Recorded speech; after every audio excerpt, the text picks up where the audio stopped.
जय श्री राम। सनातन ज्ञान की गंगा में आप सभी प्रबुद्धजनों का हार्दिक अभिनंदन है।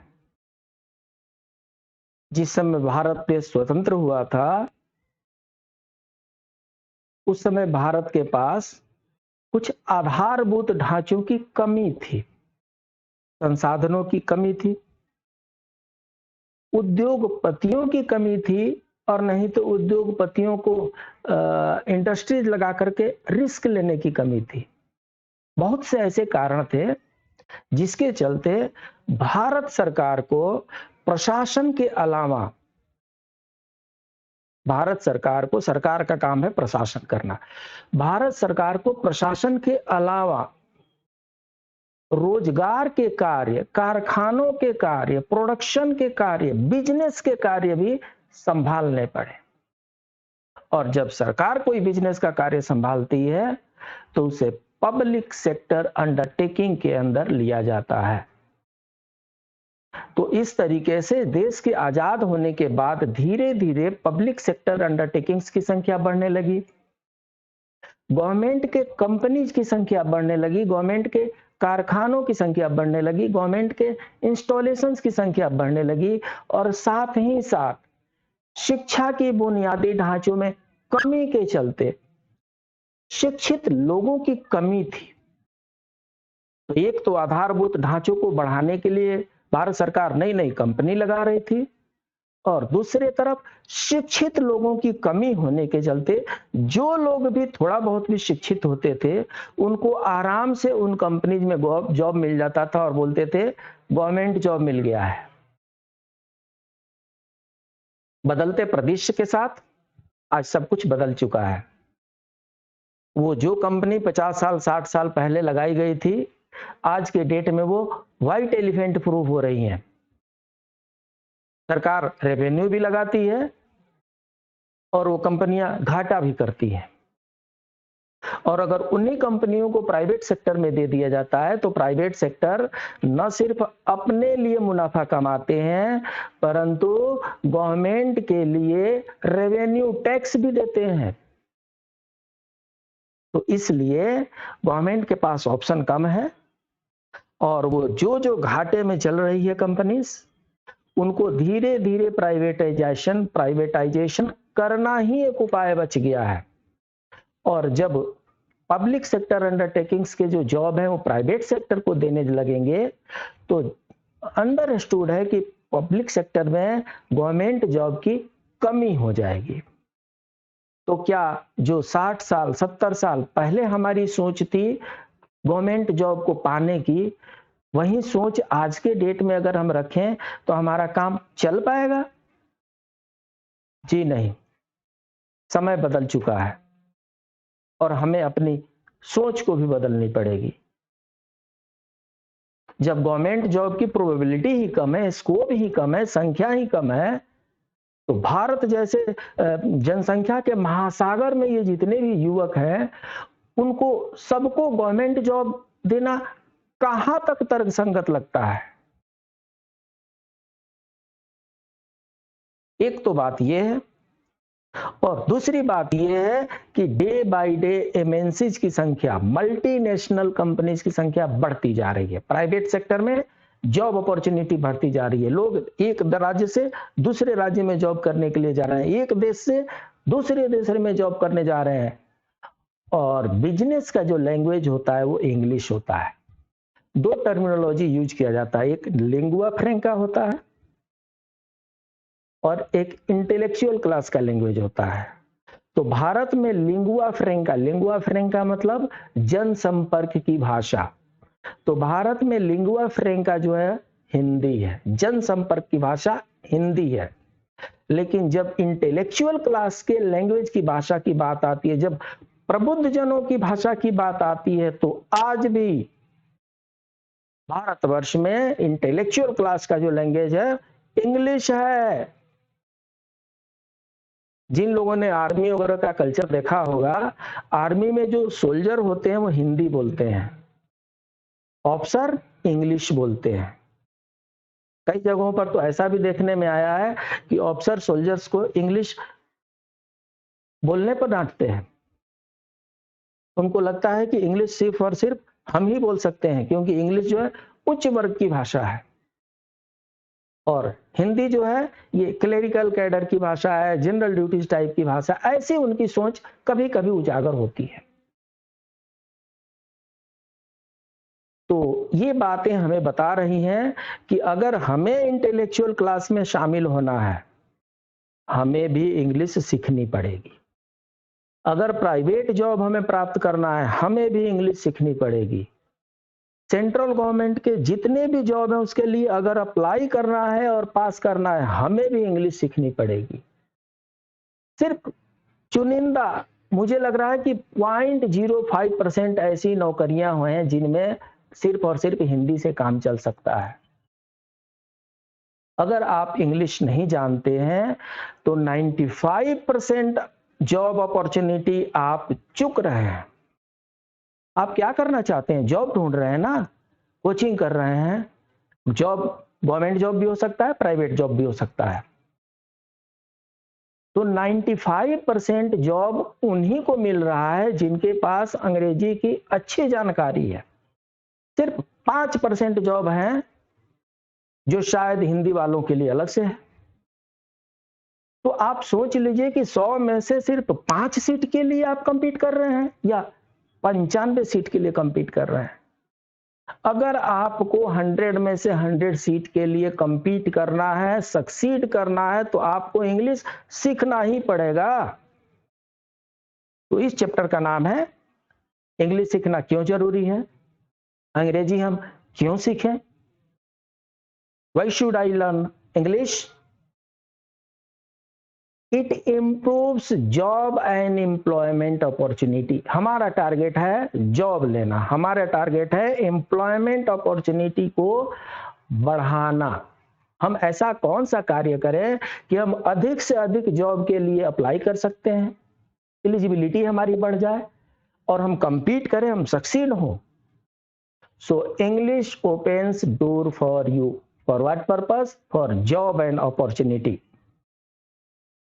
थोड़ा सा और इसके बारे में जान लेते हैं।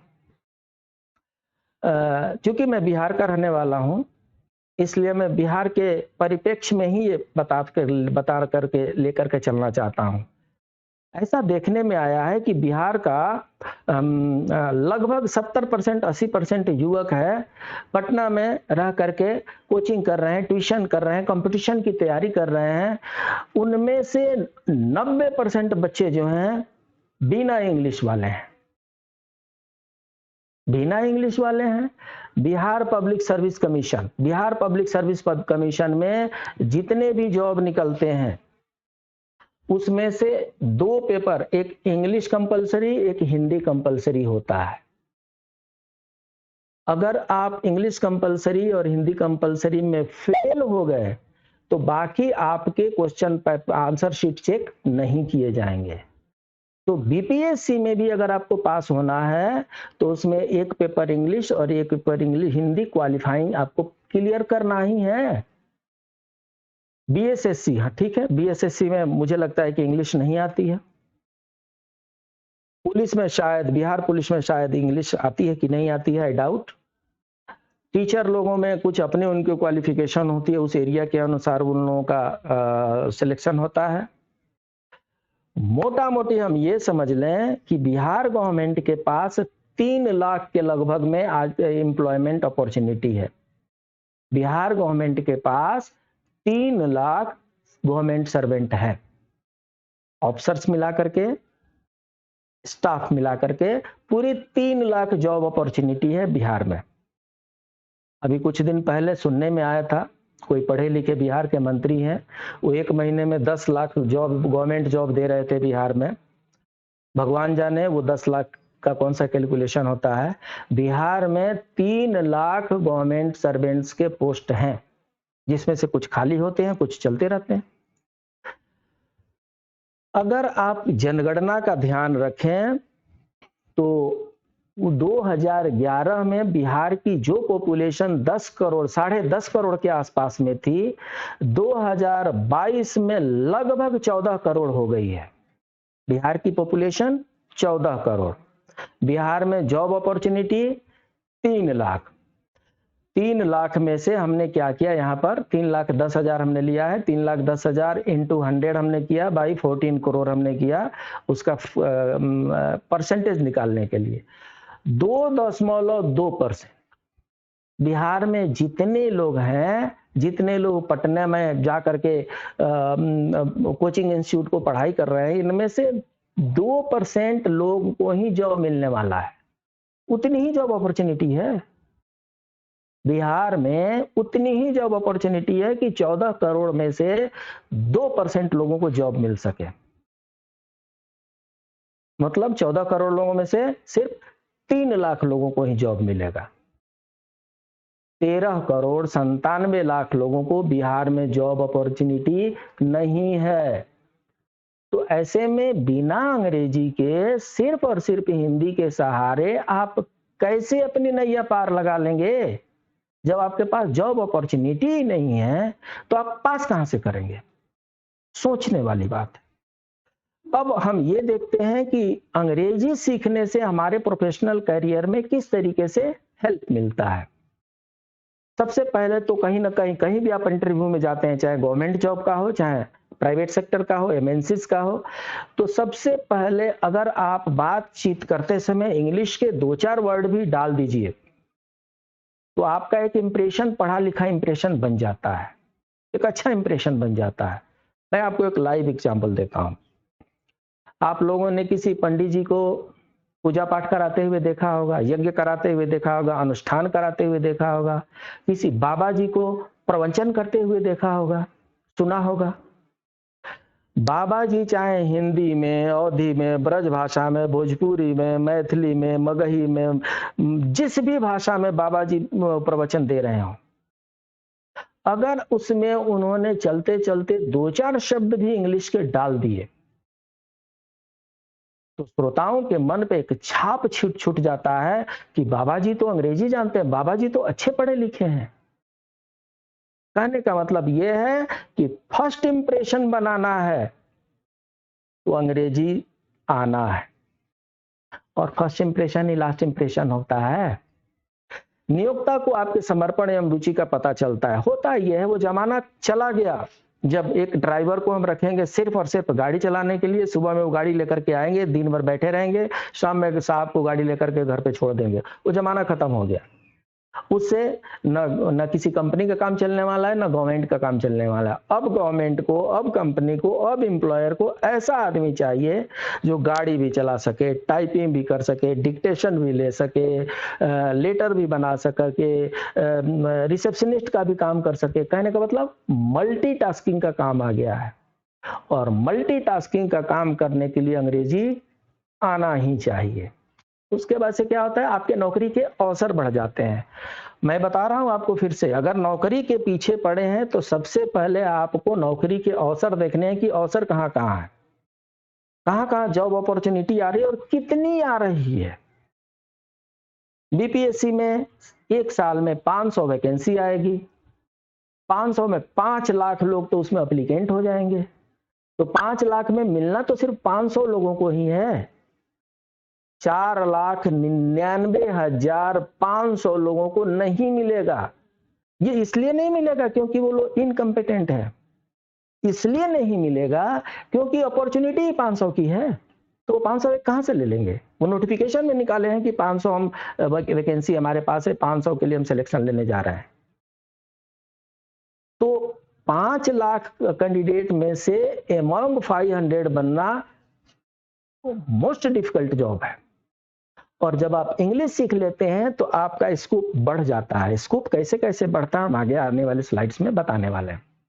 आपको अपनी कंपनी में प्रमोशन मिल सकता है। हाँ जी, आप अगर क्लेरिकल लेवल पे ज्वाइन किए हैं और अंग्रेजी में अच्छी पकड़ है, कम्युनिकेशन स्किल अच्छी है, कंपनी के अच्छे अच्छे कामों में आप काम आ जाते हैं, तो कंपनी आपको फटाफट प्रमोट कर देगी।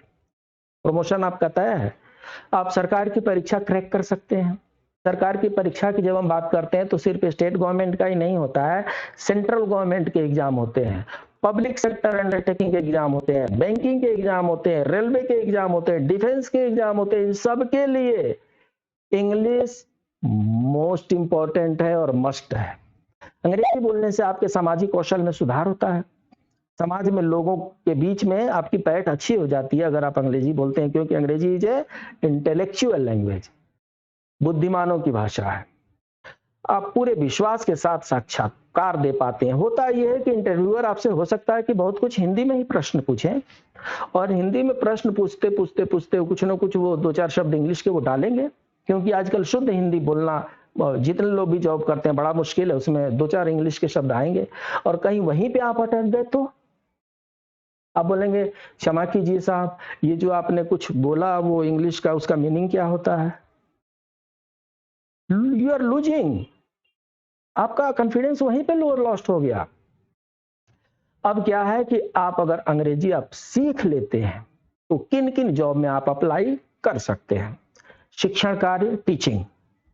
अगर आप सिर्फ हिंदी जानते हैं तो हो सकता है कि सिर्फ हिंदी के लिए ही आप शिक्षण कार्य में लग सकते हो। अगर आप इंग्लिश जानते हैं, इंग्लिश, हिंदी और बाकी जितने भी साइंस के लैंग्वेज है, उन सब के लिए आपके गेट खुल गए। मल्टीनेशनल कंपनी में जॉब, मैं आपको बताने वाला हूं, मल्टीनेशनल कंपनीज में इंग्लिश प्राइम रिक्वायरमेंट है। आप चाहे जिस किसी भी स्टेट में जाइए, जिस किसी भी डिस्ट्रिक्ट में जाइए, जिस किसी भी नेशन में आप जाइए, आपको मल्टीनेशनल कंपनी में काम करने के लिए इंग्लिश आनी ही चाहिए। सरकारी नौकरी के लिए 5% जॉब छोड़ दीजिए, 95% गवर्नमेंट जॉब के लिए अंग्रेजी आनी ही चाहिए।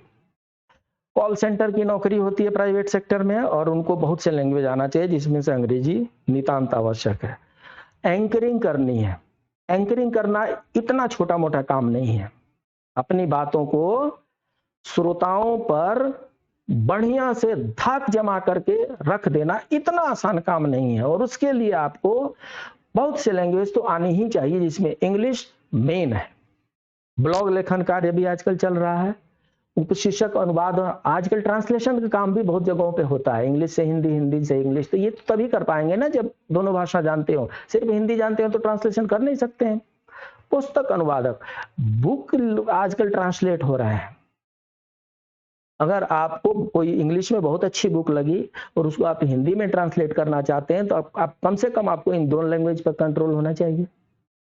हिंदी की कोई बुक है जो बहुत आपको अच्छी लगी और आप उसको इंग्लिश में कन्वर्ट करना चाहते हैं, ट्रांसलेट करना चाहते हैं, उसके लिए भी इंग्लिश की नितांत आवश्यकता पड़ती है।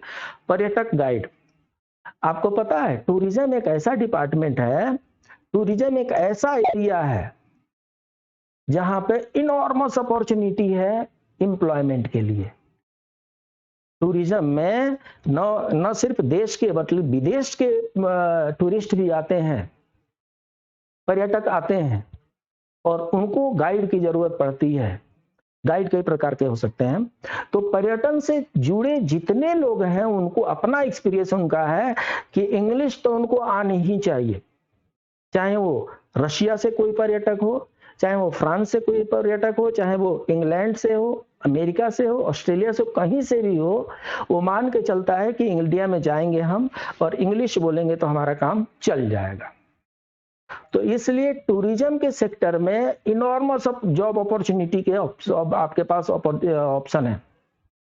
इंग्लिश सीखिए और अपना कैरियर चमकाइए।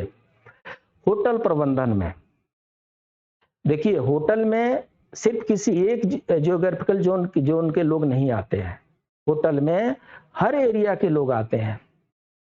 हमारे एक परम मित्र हैं जयशिव पांडे साहब, और वो बड़ौदा में वेलकम होटल में जीएम है, जनरल मैनेजर है।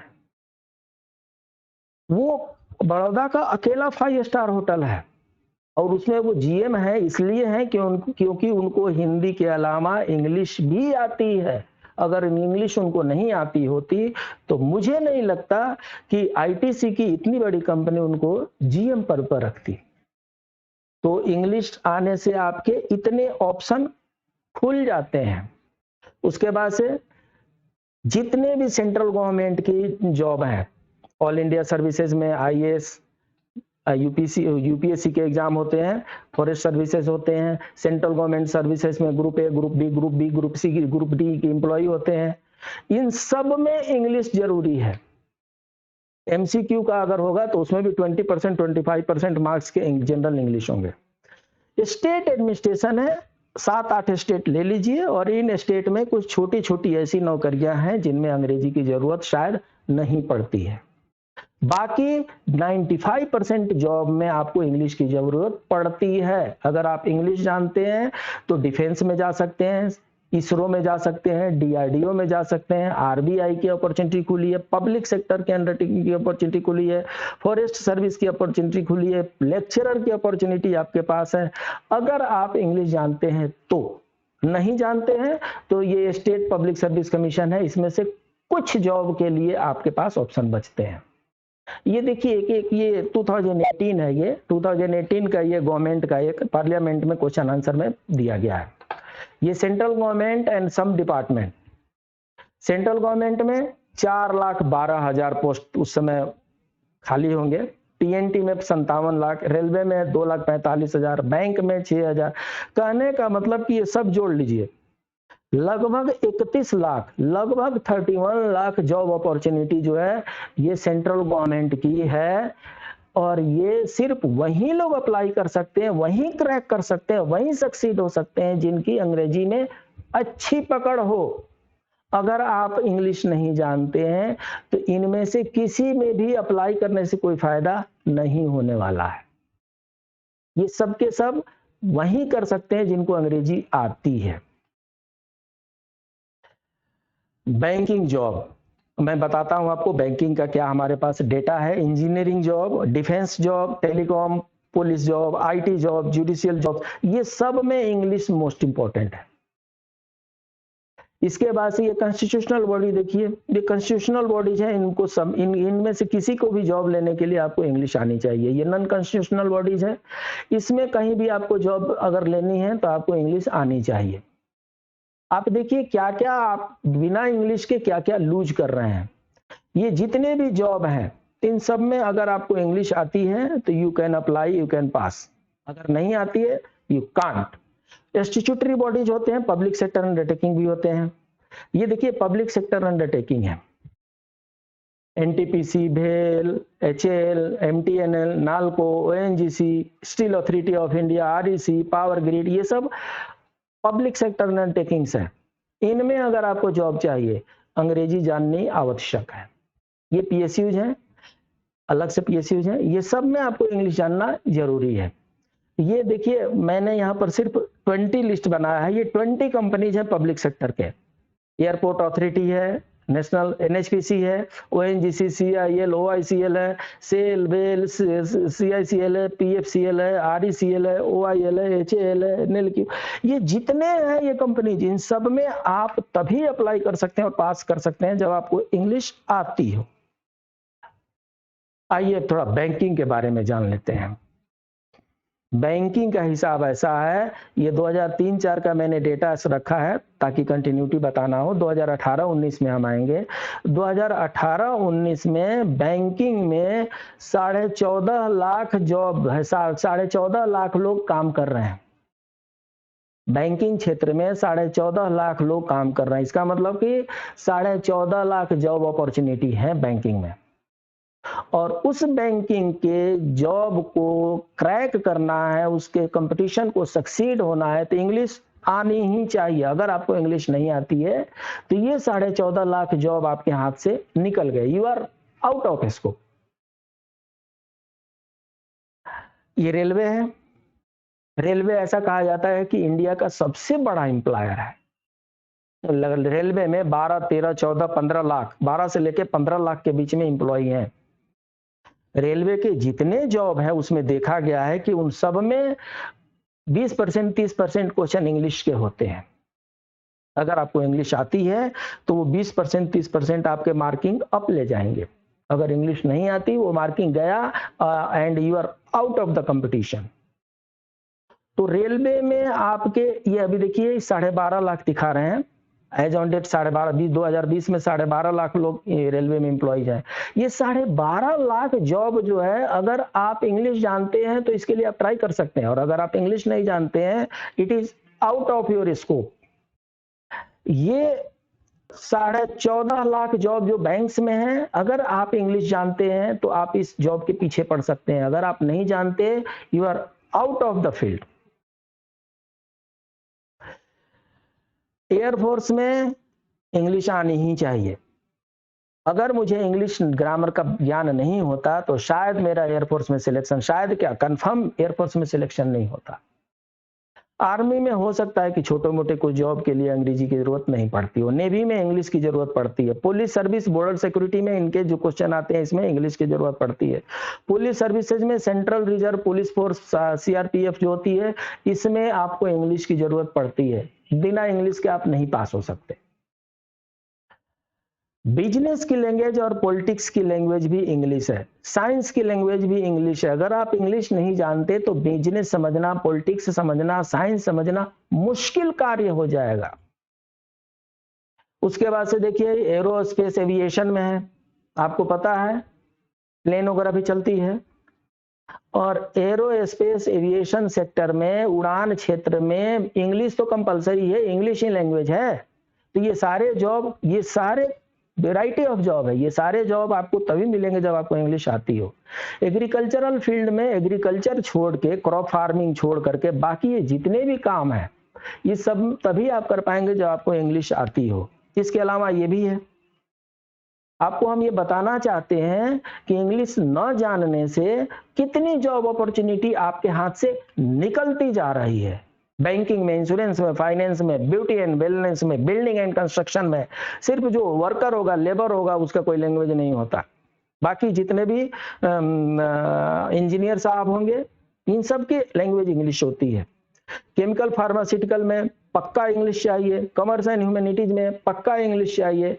ये देखिए डिजाइनिंग एंड आर्ट है, इसमें इंग्लिश चाहिए। एजुकेशन स्किल डेवलपमेंट में इंग्लिश चाहिए। इलेक्ट्रॉनिक एंड हार्डवेयर बिना इंग्लिश का काम ही नहीं चलेगा। इंजीनियरिंग एंड टेक्नोलॉजी इंग्लिश का चाहिए ही चाहिए। ये इतने तरह के एग्जाम हैं और इन सारे एग्जाम में compete करने के लिए आपको इंग्लिश आनी चाहिए।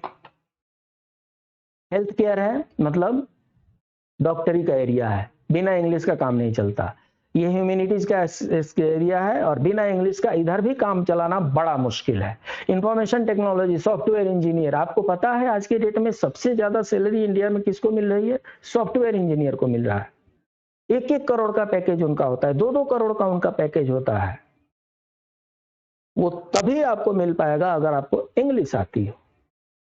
मैनेजमेंट एंड मार्केटिंग, मार्केटिंग एक जगह से दूसरी जगह का होता है, उसमें कम्युनिकेशन की जरूरत पड़ती है, कम्युनिकेशन स्किल अच्छी होनी चाहिए। वो तभी हो पाएगा जब आपको इंग्लिश आती है। इंग्लिश आती है तो इतनी जॉब अपॉर्चुनिटी आपके पास है, नहीं आती है तो नहीं है। ये सारी जॉब अपॉर्चुनिटी आपको अगर इंग्लिश आती है तो है, नहीं है तो नहीं पता।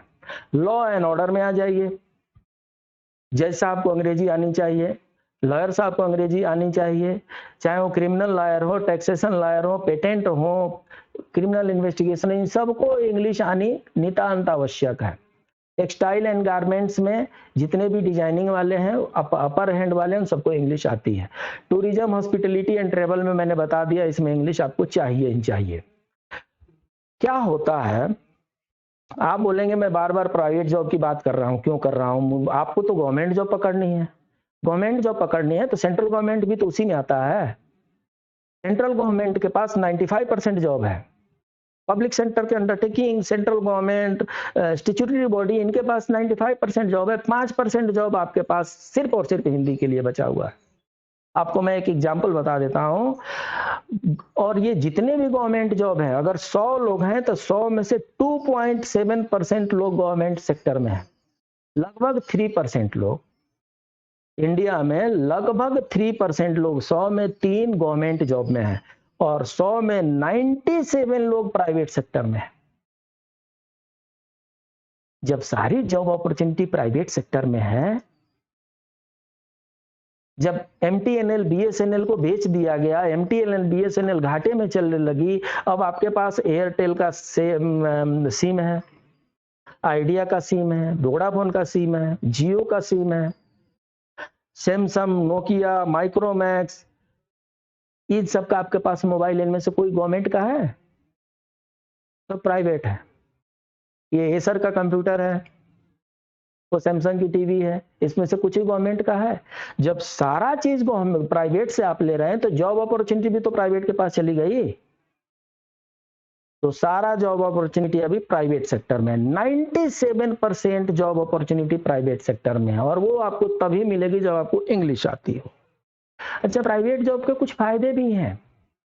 ऐसा कहा जाता है कि सिलेक्शन हो जाने के बाद से गधा और घोड़ा दोनों एक साथ ही चलता है गवर्नमेंट जॉब में, सीनियरिटी बेसिस पे प्रमोशन होता है, तो इसलिए गधा और घोड़ा को समान तनख्वाह मिलती है। प्राइवेट में घोड़े की पहचान की जाती है, और अगर आप में मेरिट है, प्राइवेट वाला आपको सर पे उठा लेगा, आपके प्रमोशन के एस्पेक्ट बहुत फास्ट हो जाएंगे, और अगर आप गधे हैं तो लात मार के निकाल भी देगा। प्राइवेट सेक्टर में फ्राइडे फीवर चलता है, मंडे से लेकर फ्राइडे तक वो आपको ऑब्जर्व करेगा कि उसको आपके जॉब पे रखने से फायदा हो रहा है कि घाटा हो रहा है। अगर आपको जॉब पे रखने से उसको घाटा हो रहा है, वो निकाल देगा, बोलेगा मंडे से आने की जरूरत नहीं है। और अगर उसको आपके रखने से फायदा हो रहा है, कितना फायदा हो रहा है वो देखेगा, अगर बहुत अच्छा फायदा हो रहा है, प्रमोशन आपका कर देगा। कोई रूल नहीं है कि 5 साल में ही प्रमोशन करना है, 10 साल में ही प्रमोशन करना है, कोई रूल नहीं है कि आपसे पहले वाले को पहले प्रमोशन करना है। प्राइवेट सेक्टर में मेरिट डिजर्व करता है, और इसीलिए मेरिट वाले लड़के जाते हैं और 1-1 करोड़ 2-2 करोड़ रुपए कमाते हैं प्राइवेट सेक्टर में। आपको, चूंकि आप एम्प्लॉयर को प्रॉफिट दे रहे हैं, इसलिए आपको गाड़ी भी देंगे, फ्लैट भी देंगे, खाने पीने के सब्सिडाइज आइटम भी देते हैं, नौकरी में, कैरियर में, प्रमोशन में छलांग के भी मौके मिलते हैं। और चूंकि ये मल्टीनेशनल कंपनीज है, इसलिए आपको विदेश में कार्य करने के लिए भी आपको विभिन्न प्रकार की अपॉर्चुनिटी ये प्रोवाइड करते रहते हैं। वो तभी होगा जब इंग्लिश आती है। अगर इंग्लिश नहीं आती तो ये सारे काम आपके लिए नहीं है। ये जो 2.7%, ये जो 2.7% कार्य है, इसमें से 5%, ये जो दो आदमी 2% है, 2% इसमें से भी 5% जॉब आपके लिए है, अगर आप इंग्लिश नहीं जानते हैं तो। ये सर्वविदित है कि इंग्लिश जो है कॉरपोरेट जगत की, मतलब कंपनीज की सबसे अधिक इस्तेमाल की जाने वाली भाषा है। अंग्रेजी का ज्ञान अगर है तो रोजगार की आपके पास रोजगार की अपॉर्चुनिटी अधिकतम है। इसलिए अपनी नौकरी के बेहतर अवसरों को और बढ़ाने के लिए, अपनी नौकरी में अधिक इजाफा पाने के लिए, अपनी नौकरी के अपॉर्चुनिटीज को बढ़ाने के लिए, अपनी नौकरी के स्कोप को बढ़ाने के लिए, अपनी सफलता के द्वार खोलने के लिए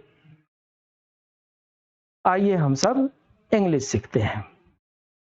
आगे वाले क्लास से हम इंग्लिश सिखाना प्रारंभ करेंगे। जय श्री राम।